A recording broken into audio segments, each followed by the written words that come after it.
하나님께서 오늘 우리에게 주시는 말씀은 창세기 8장 1절부터 19절입니다. 창세기 8장 1절부터 19절 제목은 우리를 기억하시는 하나님입니다. 우리를 기억하시는 하나님. 누군가가 우리를 기억해 주는 일은 좋은 일이거나 나쁜 일이 될 수 있습니다. 그런데 좋은 마음으로 우리를 기억해 주는 이가 있다면 참 좋겠지요. 우리를 긍정적으로 생각하고 우리에게 호감을 가진 그는 우리 마음의 기쁨과 행복과 감사함을 느끼게 해줄 수 있습니다. 세상 사람들은 누군가가 자신을 그렇게 기억해 주기를 바랍니다. 그리고 그런 이들이 자신의 주변에 있을 때 나름 자신이 잘 살아오고 있다라고 생각합니다. 병원에 입원했거나 아기를 출산했거나 생일을 기억하고 마음을 보여주는 이가 주변에 있는 것은 위로가 되고 힘이 됩니다. 그런데 우리에게는 우리를 긍정적으로 기억해주는 이들보다 더욱더 참 좋은 분이 계십니다. 그분은 우리의 하나님이십니다. 하나님은 천지를 창조하시고 우리를 지으신 분이십니다. 이렇게 힘세고 강한 분이 호감을 가지고 우리를 기억해 주시는 것이지요. 이 얼마나 감사한 일인가요? 참 기쁘고 행복하고 힘나는 일일 것입니다.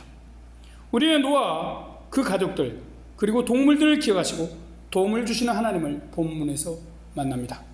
이 시간 우리를 기억하시는 하나님이라는 제목으로 말씀을 생각해 보고자 합니다. 하나님께서 우리 같은 피조물을 항상 기억하시고 사랑하심을 깨닫고 감사하고 그 은혜를 가슴 깊이 간직하는 시간이 되길 바랍니다.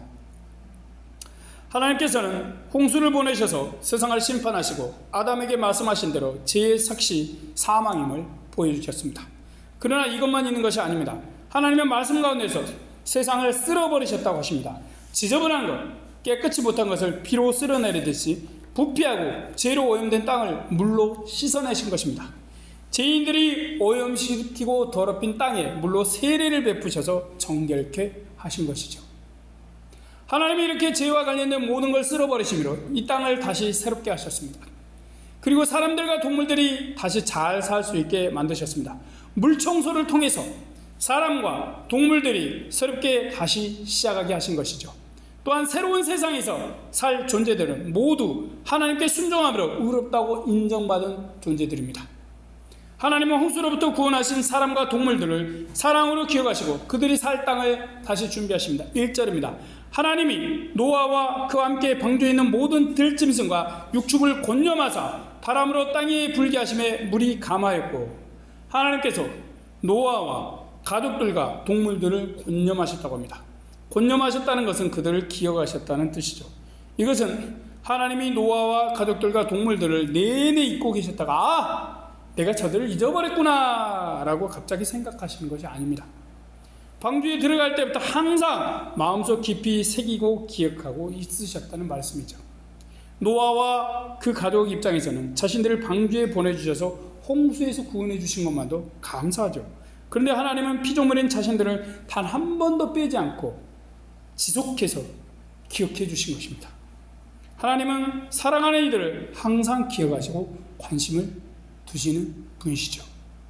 하나님은 자신이 지으신 하찮아 보이는 아주 작은 동물들까지도 마음에 두신 분이십니다. 자신이 지으신 것들이 잘 있는지, 밥은 잘 먹고 있는지, 삶을 어떻게 사는지 다 생각하신 것입니다. 그들을 지으시고 또 언제든지 소멸시킬 수 있는 창조주신 분이 그러시는 것이죠. 얼마나 놀랍고 감격스러운 하나님의 은혜입니까?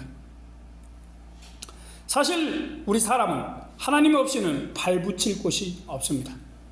창세기 말씀을 보면 나라와 민족들의 경계, 사람이 살 곳까지 하나님이 정해 주셨음을 알 수 있습니다. 그래서 사람은 하나님이 주신 가족, 형제와 함께 웃고 울고 화내면서 살 수 있습니다.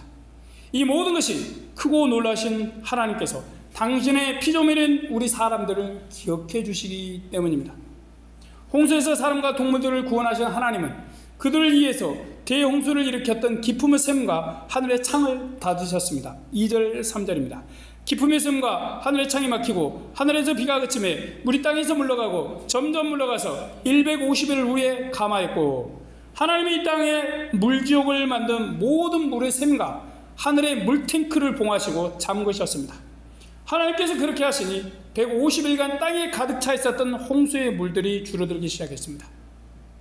그렇게 되자 노아 나이 601세 된 7월 17일에 방주가 아라랏산에 머무르게 되었습니다. 방주가 산에 머무는 동안 하나님께서 아주 강한 바람으로 땅의 물들을 말리셨습니다. 바람으로 홍해바다를 가르신 분이 온 땅의 물들을 바다로 흘러가게 하시고 하늘로 증발케 하신 것이죠. 그렇게 되니 산들의 봉우리가 보이기 시작했습니다. 40일 후에 방주의 창을 열어서 까마귀를 내보냈습니다. 까마귀는 물이 땅에서 마를 때까지 방주와 바깥 세상을 날아다녔습니다. 이어서 비둘기를 내어보냈고 처음엔 접촉할 곳을 찾지 못하여 방주로 돌아왔습니다. 7일 후에 다시 내보낸 비둘기는 감람나무 잎사귀를 하나 물어왔습니다. 올리브나무죠. 다시 7일 후에 나간 비둘기가 돌아오지 않자 땅이 말랐음을 알게 되었습니다. 하지만 노아는 마음대로 섣불리 방주 밖으로 나가지 않고 하나님의 말씀을 기다렸습니다. 하나님께서는 그런 노아를 보시고 그에게 방주의 문을 열고 나오라고 하셨습니다. 하나님께서 노아가 나오기 쉽도록 홍수 전에 굳게 닫아놓으신 문을 미리 열어놓으신 것입니다. 13절입니다. 601년 정월 곧 그달 1일에 지면에 물이 거친지라 노아가 방주 뚜껑을 제치고 본즉 지면에 물이 거쳤더니, 그때 하나님께서는 노아에게 방주에서 나오라고 직접 말씀하셨습니다. 15절입니다.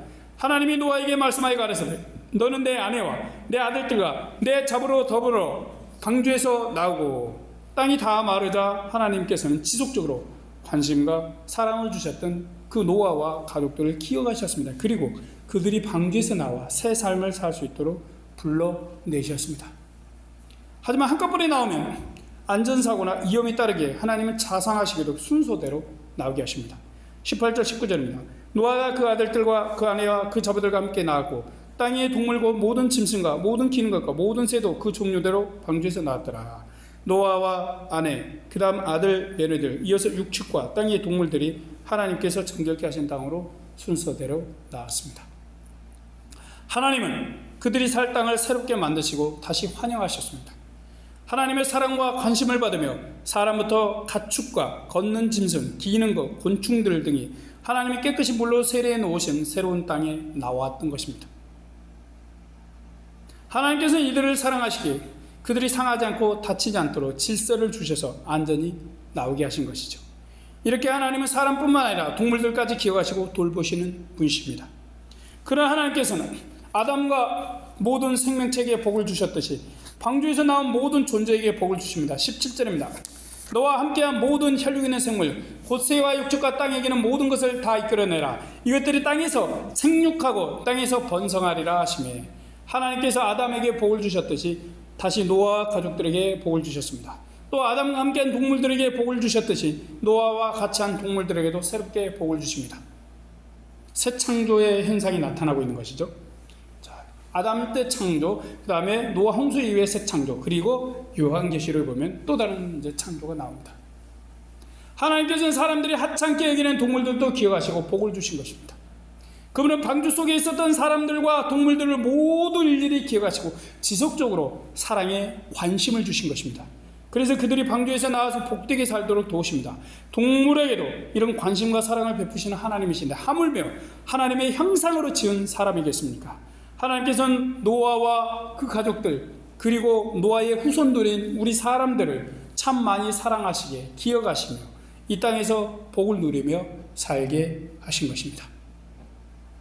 우리는 우리나라를 어떻게 생각합니까? 저는 지도 보는 걸 참 좋아합니다. 그래서 우리나라와 다른 나라들과 비교를 많이 했습니다. 우리 옆에 인구대국 중화인민공화국 중국이 있습니다.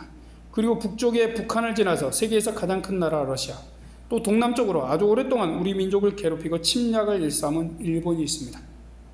우리는 이 사이에 낀 작은 나라입니다.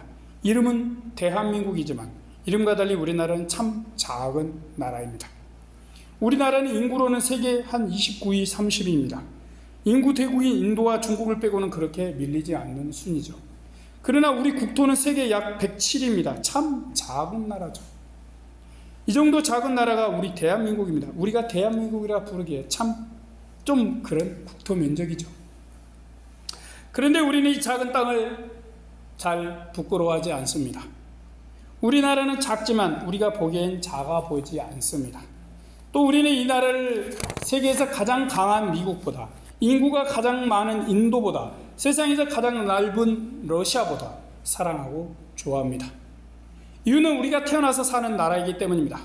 우리는 우리가 사는 이 나라를 거의 항상 생각하고 사랑합니다. 우리나라가 월드컵에서 4강이나 16강 할 때 우리가 그런 것처럼 기뻐하고 치킨을 먹고 노래하며 춤을 추기도 합니다. 또 이번처럼 아시안게임에서 우리 선수들이 일본 선수들을 이기고 축구에서 우승할 때 우리 일처럼 기뻐합니다. 왜 그럴까요? 우리가 관심을 가지고 사랑하고 좋아하는 우리의 나라이기 때문입니다. 그래서 우리가 보기에 작은 나라임에도 우리는 작다고만 생각하지 않습니다. 우리도 강하다거나 지금보다 더 강해질 수 있다는 희망을 놓지 않습니다. 그만큼 우리가 이 나라를 사랑하고 좋아하기 때문입니다. 그런데 우리가 이렇게 우리 대한민국을 지속해서 오래오래 생각하고 사랑하듯이 하나님도 우리를 사랑하시고 오래도록 생각하십니다. 우리가 이 나라를 사랑하고 생각하는 것과 비교도 되지 않게 더 많이, 더 크게 사랑하십니다. 물론 하나님은 죄는 미워하십니다. 그러나 우리가 짓는 죄만 싫어하시지 우리까지 싫어하신 건 아닙니다. 이래서 하나님이신 분이 우리를 위해서 보호자를 버리시고 이 땅에 인간의 모습으로 오셨습니다. 거기에다가 그렇게 가지신 사람의 목숨도 우리 죄인들을 위해서 기꺼이 내놓으셨습니다. 이것은 우리를 기억하시고 사랑하시기에 가능한 일입니다. 누가 우리를 이 정도 사랑하고 생각할 수 있습니까? 우리는 노아와 가족들, 심지어 동물들까지 기억하시며 사랑하시는 하나님을 뵙고 있습니다. 온 세상을 만드시고 지으신 하나님께서 무엇이 아쉬워서 사람들 그리고 동물들까지 생각하시고 사랑하시는 것일까요? 이것은 오직 그분의 놀라운 사랑 때문입니다. 하나님은 우리에게 허락받지 않으시고 우리를 사랑하시기로 작정하셨습니다. 그렇게 결심하신 사랑을 지금도 실천 중이십니다. 성령을 우리에게 보내주셔서 지금도 함께 하시며 우리의 삶을 지키고 계십니다. 또한 우리를 천국으로 인도하시는 사역을 열심히 하시는 중이십니다. 우리는 우리 대한민국을 이렇게 사랑할 수 있습니까? 우리에게 손해가 되어도 사랑할 수 있습니까? 우리가 우리나라를 사랑해도 이 정도는 쉽지 않을 것입니다. 축구나 야구에서 혹은 농구나 배구, 탁구, 피겨스케이팅에서 우리나라를 응원합니다. 하지만 우리나라를 위해서 우리의 목숨을 내놓거나 그것도 아니라면 재산을 내놓기도 쉽지 않습니다. 아니 매우 어려운 게 사실일 것입니다. 그런데 우리 하나님은 자신이 만드신 우리를 위해서 하나님이심을 잠시 내려놓으셨습니다. 그리고 우리 같은 인간이 되셨습니다. 또 우리를 사랑하셔서 그 목숨도 내놓으셨습니다. 이렇게 사랑하신 사랑이 어디에 있습니까? 이 하나님은 노아 때도 우리 조상 노아와 그 아들 며느리들을 참으로 사랑하셨습니다. 방주에 들어온 동물들도 기억해 주시고 아끼셨습니다. 이런 하나님의 사랑이 있기에 그 소수 8명 오늘날 80억이라는 수로 불어났습니다. 그리고 5대양 6대주 어디는지 노아의 후손 셈과 함과 야벳의 자손들이 살고 활동하고 있습니다. 또한 아시아, 유럽, 아프리카, 남북 아메리카, 오세아니아 6대주에는 노아의 방주에 들어온 그 동물들의 자손들이 먹이활동과 생식을 하면서 오늘도 살아가고 있습니다. 이 모든 것은 우리 하나님께서 우리의 동물들을 기억하시고 복 주셨기 때문입니다. 하나님께서 우리를 기억해 주시고 사랑해 주셨기에 우리는 하나님께 예배도 마음껏 드릴 수 있습니다. 우리가 사랑하는 가족들과 우리를 좋아해 주는 친구들과 우리를 생각해 주는 지인들과 함께 기쁨을 나누며 살 수 있습니다. 또 같은 지역사회 사람들과 우리 국민들, 더 나아가서 지구촌 이웃들과 행복하게 살고 있습니다. 이렇게 하나님은 지금도 우리 삶을 복 주시고 있습니다. 지금도 우리를 천국으로 인도하고 계십니다. 이렇게 우리를 오래 기억해 주시고 사랑해 주신 하나님께 감사와 찬양과 영광을 돌리는 성도들이 되길 바랍니다. 아멘. 기도하겠습니다. 언제나 우리를 사랑하신 하나님, 우리를 기억하신 하나님, 당신이 지으신 존재, 세상 그리스 신화처럼 없애버리고 새로 지으시면 되지만 하나님은 모두 다 없앤 게 아니고 죄로 오염된 세상을, 죄악된 자들을 쓸어버리시면서도 사람을 또한 남기셔서 아끼시고 사랑하셨습니다. 정말 우리가 보기에 하찮은 동물들, 아니 곤충들까지 남기셨습니다.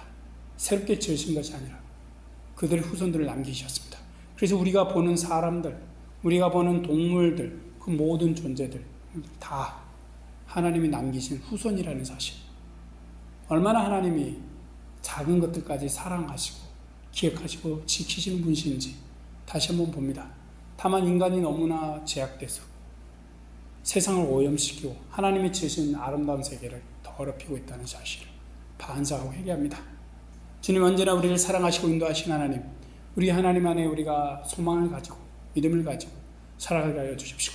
하나님이 처음 창조하시고 다시 홍수 이후에 새롭게 창조하시듯이 세상을 다시 시작하시고, 그리고 이제 마지막 종말 때 심판 후에 또 다른 세상을 우리 하나님의 자녀들을 위해서 세계를 창조하신다는 것을 생각해 봅니다. 얼마나 하나님께서 우리들을 사랑하시고 기억하시고 아끼시는지 참으로 감사하고 감격스럽고 우리 영광입니다. 언제나 우리를 사랑하신 하나님, 우리 모든 삶 가운데 함께하여 주십소서. 우리 구주 예수님 이름으로 기도드립니다. 아멘.